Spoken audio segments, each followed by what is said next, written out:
여러분 안녕하세요. 아더의 해선 인사이트입니다. 오늘은 많은 분들이 제일 힘들어하는 횡보장에서 어떻게 버티면서 또 어떻게 수익까지 만들어갈 수 있는지에 대해서 이야기를 해보도록 하겠습니다. 상승장이나 하락장은 방향이 눈에 보이니까 오히려 편한데 횡보장은 위로도 아닌 것 같고 아래로도 아닌 것 같은 애매한 자리라서 계속 헷갈리게 되고 위아래로 다 털리는 구간이 되기 쉽습니다. 그래서 오늘은 제가 실제로도 많이 쓰고 있는 박스 미들 전술, 그러니까 박스권 중앙선을 기준으로 방향을 읽는 방법을 구체적으로 쉽게 정리해서 설명해 드리도록 하겠습니다. 자, 첫 번째는 박스권은 상단, 하단, 중앙 이 세 줄로 본다고 생각하시면 됩니다. 횡보장이 나왔다는 말은 결국 가격이 일정 구간 안에서만 왔다 갔다 하고 있다는 뜻입니다. 그래서 우리는 차트를 볼 때 보통 위쪽 박스 상단이 어디인지, 아래쪽 박스 하단이 어디인지, 그리고 그 둘의 정확한 가운데 박스 중앙선이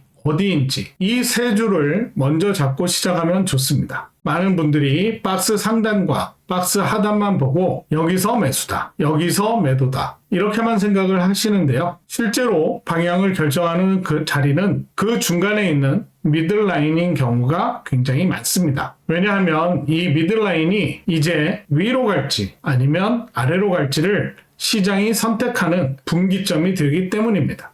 박스 미들 전술의 핵심은 중앙에서의 싸움이라고 보시면 됩니다. 횡보장에서는 뚜렷한 추세가 없기 때문에 누가 이길지에 대한 힌트가 중앙선에서 제일 먼저 나타나는 경우가 많습니다. 그래서 중앙선이 기준이 되면 시장을 이렇게 정리를 할 수가 있습니다. 가격이 중앙선 위에 머무르고 있으면 위쪽 박스 상단 쪽으로 시도가 나올 가능성이 커지고, 가격이 중앙선 아래로 내려가 있으면 아래쪽 박스 하단을 테스트하거나 이탈하려는 움직임이 나올 가능성이 커지고, 가격이 중앙선을 기준으로 계속 위아래로 흔들기만 하면 이 구간에서는 추세 매매보다는 관망이 좋고, 하게 되더라도 아주 짧은 스캘핑 정도만 보는 게 좋습니다. 자, 이렇게 정리를 해두면 중앙선이 오늘 시장 방향을 알려주는 나침판 역할을 한다고 이해하시면 됩니다. 자, 이제 실전 박스 미들 전략을 하나씩 짚어보도록 하겠습니다. 자, 첫 번째는요, 중앙선 회복 후 눌림이 나오는 구간에서는 매수를 하는 전략입니다. 첫 번째 전략은 가격이 한번 아래로 밀렸다가 다시 중앙선을 회복하고 위에서 버티는 그림이 나올 때 쓰는 전략입니다. 이 구간에서는 위쪽으로 갈 가능성이 커졌다고 보고 중앙선 위쪽에서 눌릴 때 매수로 잡아가는 방식이죠. 진입은 가격이 중앙선을 다시 돌파한 뒤에 중앙선 위에서 살짝 눌림이 나올 때 매수로 진입을 하는 겁니다. 자, 손절은 가격이 다시 중앙선 아래로 바로 내려가면 손절이죠. 자, 목표는 위쪽 박스 상단 근처까지를 1차 목표 구간으로 설정을 합니다. 자, 여기서 포인트는 횡보장에서 상승으로 방향이 잡히는 초입 구간은 대부분 중앙선 재돌파 후 눌림 자리에서 나오는 경우가 많다라고 보시면 편합니다. 자, 두 번째는요, 중앙선 이탈 후 반등이 나올 때 매도로 대응하는 전략입니다. 이 두 번째 전략은 가격이 중앙선 아래쪽으로 완전히 밀려버린 뒤에 중앙선을 다시 향해서 살짝 반등이 들어오는 구간에서 매도로 대응하는 방식입니다. 이때는 이미 힘이 아래쪽으로 한번 쏠려 있는 상황이라고 보고 반등이 약할 때 매도 관점으로 보는 전략입니다. 자, 진입은요, 중앙선 아래에서 반등이 들어오되 힘이 약하게 들어오는 구간에서 매도로 진입을 하고요. 손절은 가격이 중앙선을 다시 강하게 돌파해서 위로 안착을 하면 바로 정리를 합니다. 목표는 아래쪽 박스 하단 구간까지를 1차 목표로 설정을 하고요. 여기서 포인트는 횡보장이 하락 쪽으로 기울어졌을 때는 박스 하단까지 밀어붙이는 패턴이 자주 나온다라고 이해를 하시면 편합니다. 자, 세 번째 전략은 박스 상단 돌파 실패 후에 다시 중앙선 쪽으로 되돌릴 때 단타 매도입니다. 이 세 번째 전략은 많은 분들이 실제로 가장 많이 당하는 자리이기도 합니다. 가격이 박스 상단을 살짝 넘어가는 것처럼 보이다가 윗꼬리를 여러 번 달고 결국 위에서 버티지 못하고 다시 중앙선 쪽으로 내려오는 구간이 있습니다. 이 자리는 상방이 가짜 돌파였을 가능성이 크기 때문에 되돌림이 나올 때 단기 매도 자리가 될 수 있습니다. 자, 진입은 박스 상단 부근에서 돌파 실패 후에 다시 아래로 방향이 꺾일 때 매도로 진입을 합니다. 손절은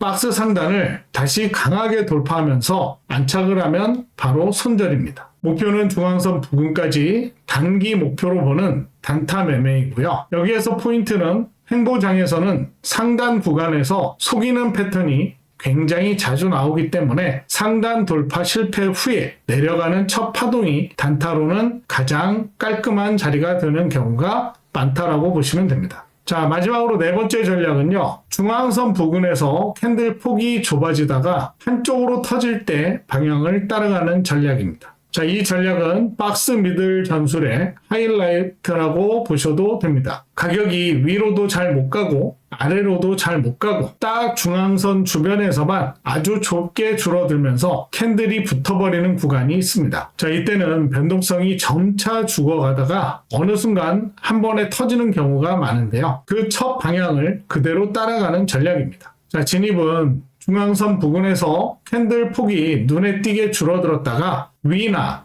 아래로 강하게 한번 뽑힐 때 그 방향으로 진입을 하는 거죠.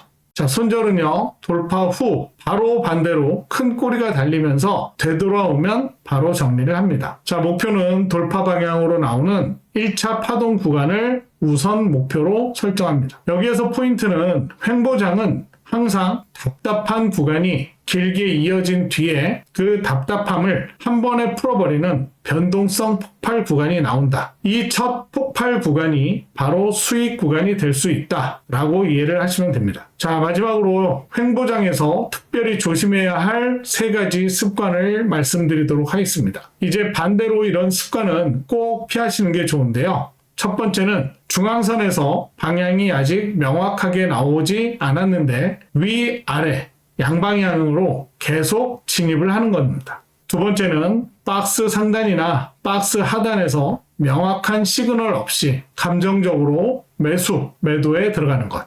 세 번째는 캔들 폭이 점점 줄어들고 거래량이 죽어가는 구간에서 억지로 매매를 이어가는 것. 이 세 가지는 거의 대부분 털리고 나서 움직이는 패턴을 완벽하게 반복해서 만드는 행동이기 때문에 의식적으로 피하는 게 좋습니다. 자, 오늘 내용 한 번에 정리를 해드리도록 할게요. 자, 횡보장에서 정말 중요한 자리는 박스 상단이나 하단만이 아니라 박스 중앙선입니다.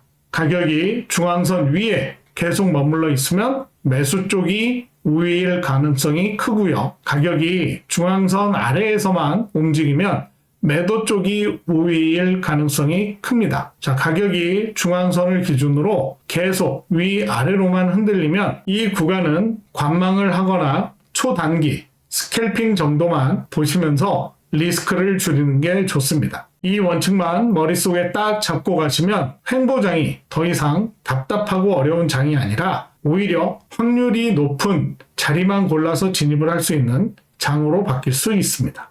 구독, 좋아요, 알림 설정 잊지 마시고 다음 영상에서 다시 함께 하실게요. 시장보다 빠르게, 흐름보다 정확하게, 여기는 아더의 해선 인사이트였습니다.